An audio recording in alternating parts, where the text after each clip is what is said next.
Well, Mr. Wilcox, there's no law. Congress didn't pass it.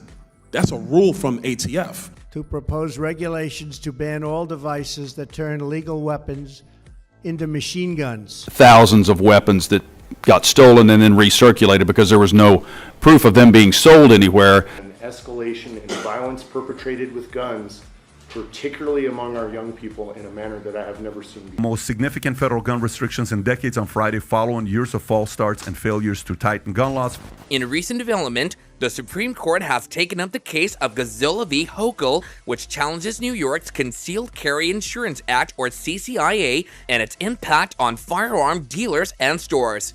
The CCIA includes provisions regarding ammunition, notably the implementation of an instant background check system for ammunition purchases. Businesses in the firearms industry have argued that this new system infringes on individuals' Second Amendment rights. This case garnered heightened significance in the wake of the Supreme Court's recent decision in New York State Rifle and Pistol Association v. Bruin, which set a notable precedent. The outcome of the Gazzola case could potentially be influenced by this recent ruling. The challenge against New York's CCIA raises fundamental questions about the constitutionality of instant ammunition background checks and their potential conflict with Second Amendment rights. Running for President of the United States wanted to strip away our enumerated constitutional rights. Americans have the fundamental right to keep and bear arms that shall not be infringed. The case underscores the legal clarity and policies affecting firearms ownerships and highlights the need for careful constitutional scrutiny. Moreover, the Supreme Court's decision to take up this case reflects the broader implications for gun rights across the United States. The court's decision on this matter could potentially shape future regulations and laws regarding firearms and ammunition. As this case unfolds, it will be closely watched by legal experts, advocates, and citizens concerned with Second Amendment rights. The decision reached by the Supreme Court will have far-reaching consequences for firearms regulations, especially with regard to instant ammunition background checks. Legal battle over concealed carry laws. Following the landmark Bruin decision by the Supreme Court, which dismantled New York's May-issue concealed carry licensing system, a new legal challenge emerged. Bruin, a groundbreaking ruling, held that New York's existing licensing scheme ran counter to the historical context and traditions underpinning the Second Amendment. A significant takeaway from Bruin was the pinnacle that the onus lies with the government to demonstrate that any imposed regulations align with the historical, traditional, and textual foundations of the Second Amendment. Despite the clear precedent set by Bruin, the state of New York swiftly enacted the Concealed Carry Improvement Act. What is particularly notable is that this comprehensive revision of concealed carry laws was passed with remarkable haste a mere 8 days after the Bruin decision.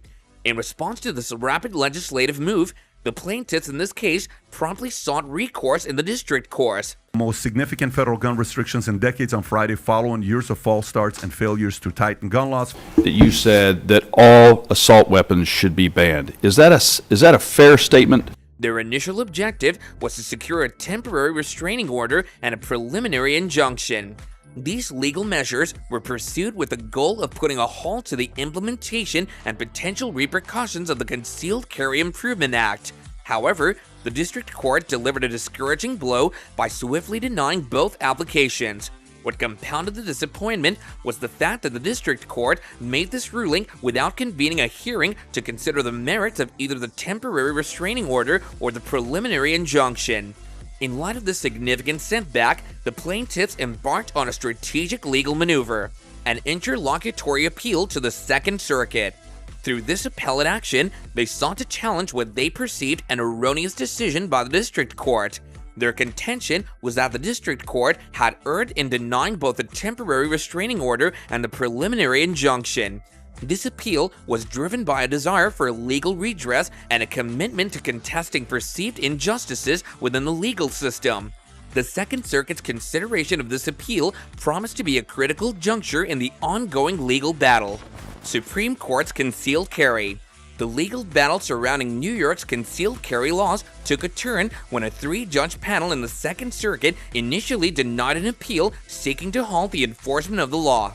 They determined that the district court's denial of a temporary restraining order, or TRO, and a preliminary injunction was justified, as they believed the court had appropriately considered the relevant factors. In response to the setback, the plaintiffs pursued a petition for a writ of certiorari before judgment, a legal move that calls upon the Supreme Court to review a case before a final judgment is reached in a lower court.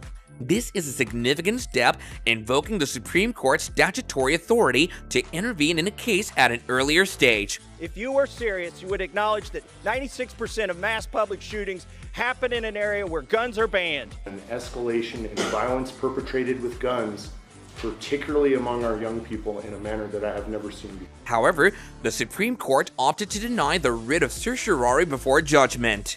Instead, they expressed their intention to await the Second Circuit's decision on the appeal before potentially taking further action on this matter.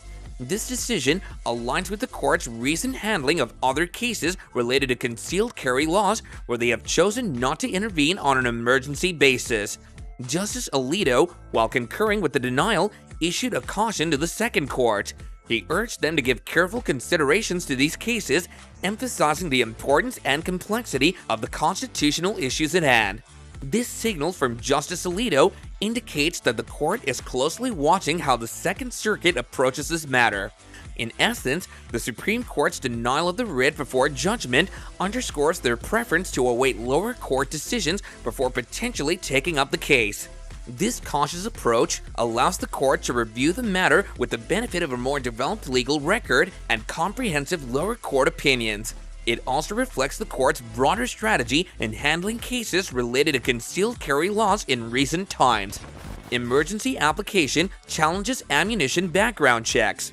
The urgency surrounding the New York ammunition background check system stems from the evolving legal landscape and the need for timely resolution. Back in March, the 5 CCIA cases, including Gazzola, were granted expedited hearings in the Second Circuit. This indicated a recognition of the pressing nature of these cases. However, since those expedited hearings, there's been a conspicuous lack of action from the Second Court. This has left the plaintiffs in a precarious position. In the interim, New York has been forging ahead with the implementation of various restrictions outlined in the CCIA. One of the most notable measures is the ammunition background check system, which officially took effect on September 13th. This development has added a sense of urgency to the proceedings. The plaintiffs, perturbed by the inactivity of the Second Court, have once again turned to the Supreme Court for intervention. Their approach involves an emergency application, a legal maneuver aimed at expediting the judicial process. In this instance, the plaintiffs are urgently requesting the Supreme Court to reverse the denial of the injunction, a pivotal legal tool that could potentially suspend the implementation of the ammunition background check system. Guns don't kill people, people kill people. Criminals, miscreants will always get their hands on guns. Defund the police, and then they want to take our Second Amendment right to defend ourselves. Additionally, they're seeking an administrative stay from the Supreme Court, which, if granted, would provide temporary relief by halting the enforcement of the new system. The emergency application is now pending before the Supreme Court, awaiting review by Justice Sotomayor. This application serves as a critical juncture in the legal battle, as it could determine whether the new ammunition background check system will continue to be implemented or whether it will be put on hold pending further legal deliberation. The urgency of the matter is underscored by the potential implications for Second Amendment rights and the broader debate over gun control measures. The plaintiffs are hopeful that the Supreme Court will swiftly intervene, ensuring that their constitutional rights are duly considered and protected. Ammunition sales regulation. The regulation of ammunition sales has been a contentious issue in both state legislators and legal circles. Some jurisdictions, including certain U.S. states and nations abroad, mandate that individuals seeking to purchase ammunition hold valid identification cards or firearms licenses. This regulatory approach aims to establish a clear framework for tracking and controlling the acquisition of ammunition with the underlying goal of curbing illicit firearm use.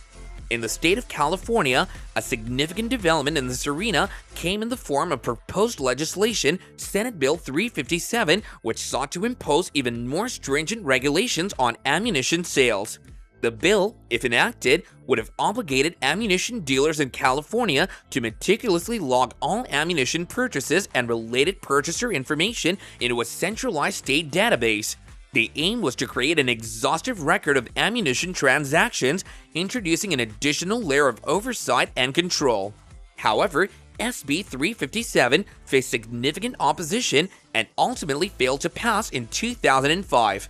Despite the bill's failure, several cities within California, including major urban centers like Los Angeles, San Francisco, and Oakland, independently enacted their own ordinances to regulate ammunition commerce.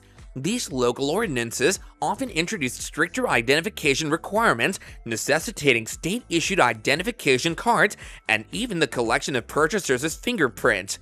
Second Amendment protects firearms in common use at the time and also said this, quote, for lawful purposes like self-defense. But, Madam Speaker, guns have been prevalent in the United States of America since before our founding. Furthermore, they mandated that sellers maintain a comprehensive non-electronic ammunition log. The adoption of these city-level regulations effectively created a patchwork of differing ammunition sales requirements across the state. However, it's crucial to note that today, there exists no concrete empirical evidence conclusively supporting this position. Opponents of these regulatory efforts, such as the Citizens Committee for the Right to Keep and Bear Arms, CCR-KBA, and the National Association of Firearms Retailers, have been quick to underscore the dearth of scientific research that substantiates the efficacy of an ammunition registry as a crime-fighting tool. Their critiques highlight the necessity of balanced evidence-based policymaking, particularly in matters as significant as gun control. This suggests that if retail ammunition sales were subjected to more stringent regulations, such as the ones proposed in SB 357, it could potentially disrupt a crucial supply line for ammunition, particularly among prohibited possessors. In this context, the case of Gazzola v. Hochul emerges as a pivotal legal challenge. Over a 2-month period, prohibited possessors managed to acquire roughly 10,000 rounds of ammunition. As the Supreme Court contemplates this case, it confronts a complex issue at the intersection of constitutional rights and public safety imperatives. The decision reached will have far-reaching implications for ammunition sales and the broader national debate over gun control.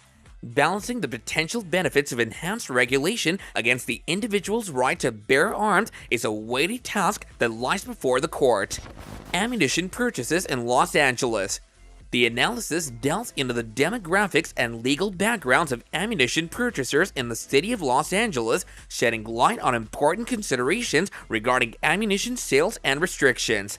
A significant majority of ammunition purchasers, 97%, are residents of the city of Los Angeles or neighboring areas within Los Angeles County.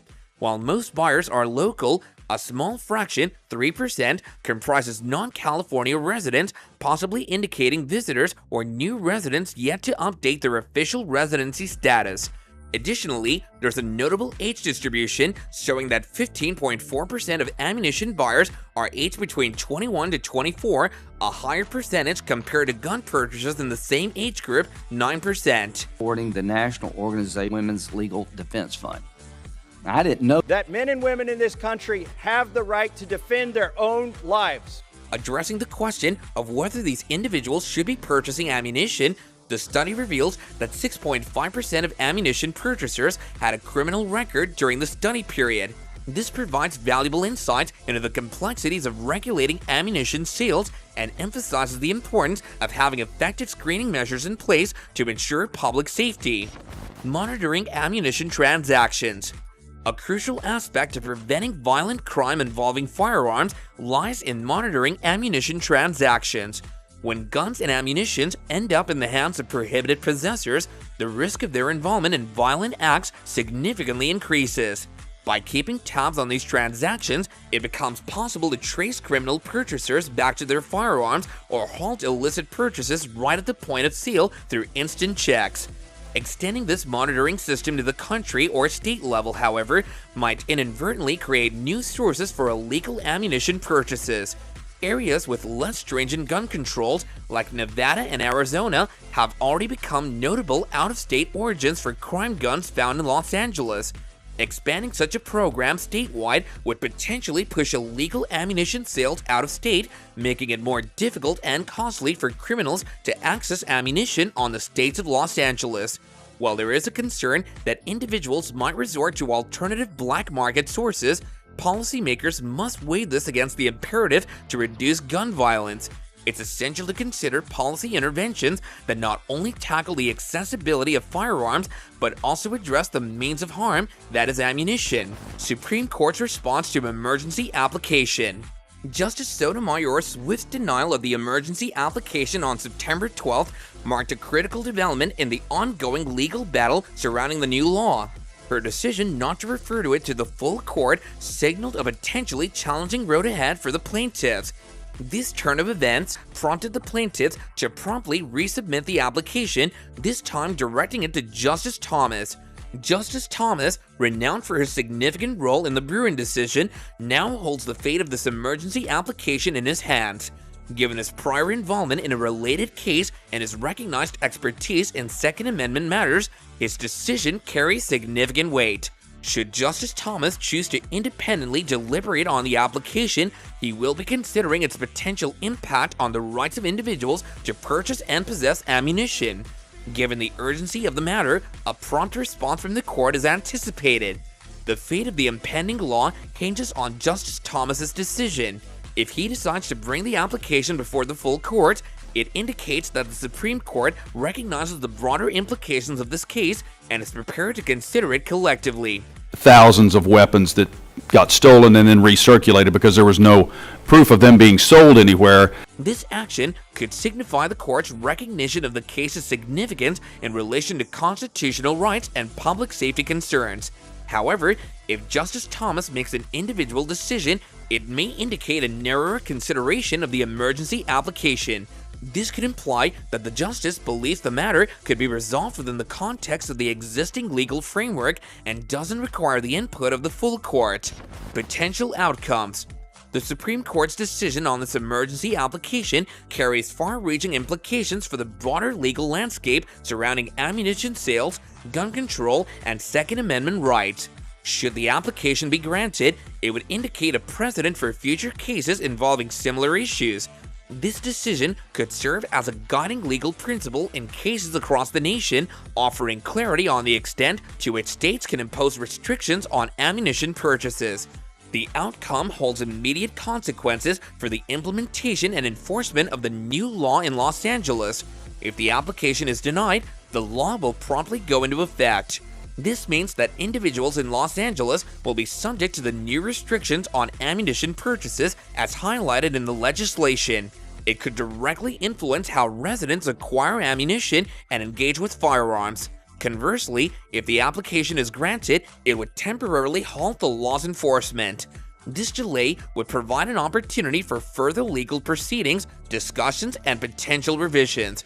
During this period, the court may thoroughly review the case, considering its broader implications for constitutional rights and public safety concerns. This pause in enforcement allows for a more comprehensive assessment of the law's potential impact. The decision's reverberations extend far beyond Los Angeles. It has the potential to influence the national dialogue on Second Amendment rights and public safety. To propose regulations to ban all devices that turn legal weapons into machine guns. That's what gun control is all about. The ultimate goal is an unarmed and subjugated America.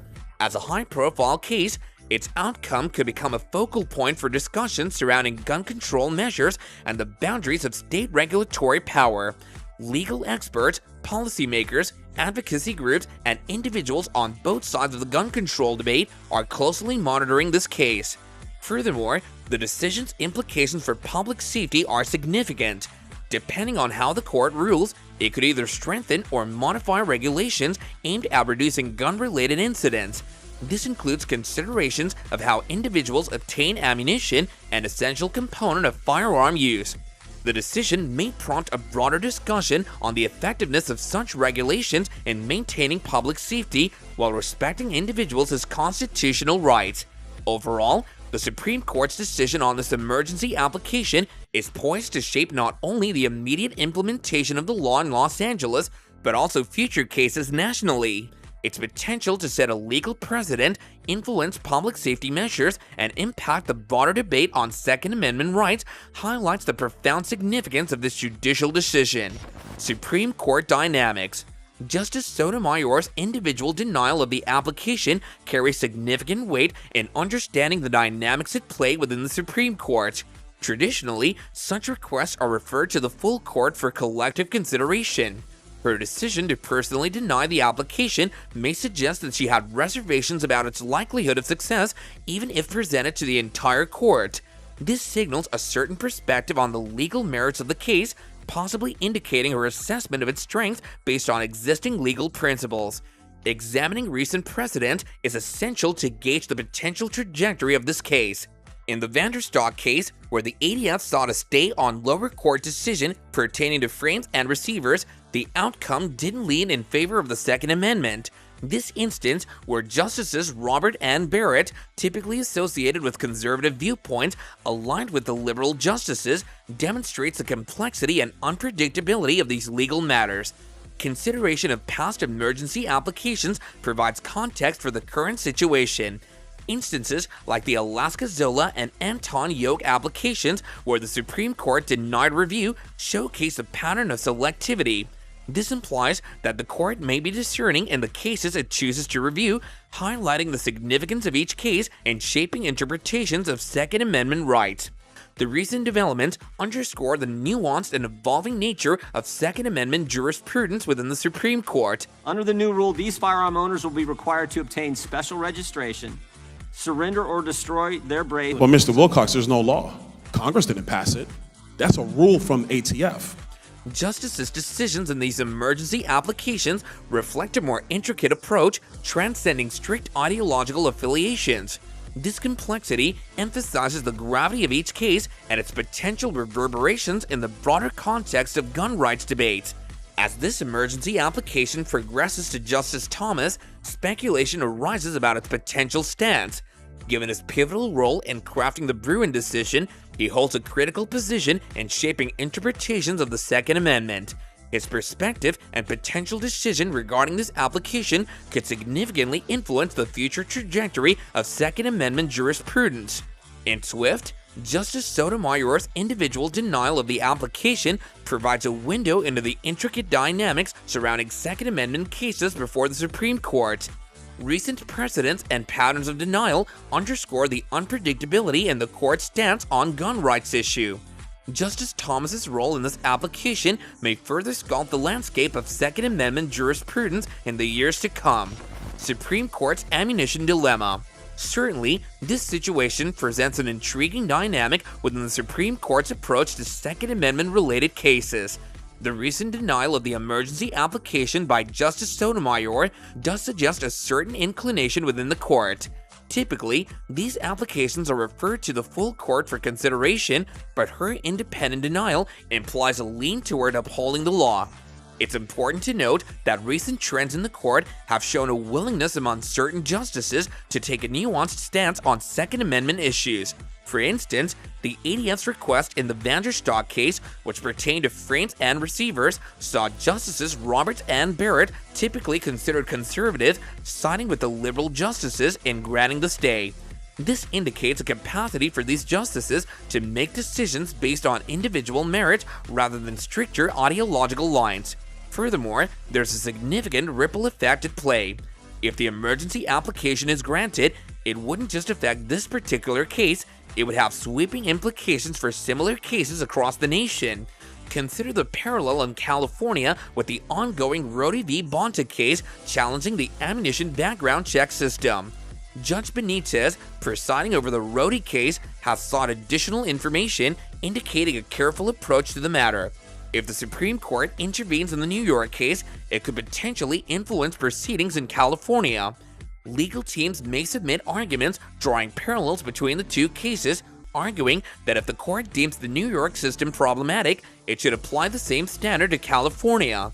This interconnectedness underscores the significance of any decision made by the court. However, it's crucial to maintain a degree of skepticism about whether the Supreme Court will indeed intervene at this juncture. The court has, as of late, adopted a somewhat hands-off approach, preferring to let lower courts deliberate on these matters. This stance is evidenced by the fact that the Second Court is yet to issue a decision despite being given the opportunity to review the cases. Justice Thomas may take this into consideration when deliberating on the application. In summary, while this emergency application certainly holds weight, it remains uncertain whether the case will choose to step in at this juncture. The decision will not only shape the outcome of this case, but could potentially set a far-reaching precedent for future cases involving ammunition sales, gun control, and Second Amendment rights. It's a complex situation that warrants careful observation as it unfolds. Well guys, that's it for this video. See you next time, and bye for now.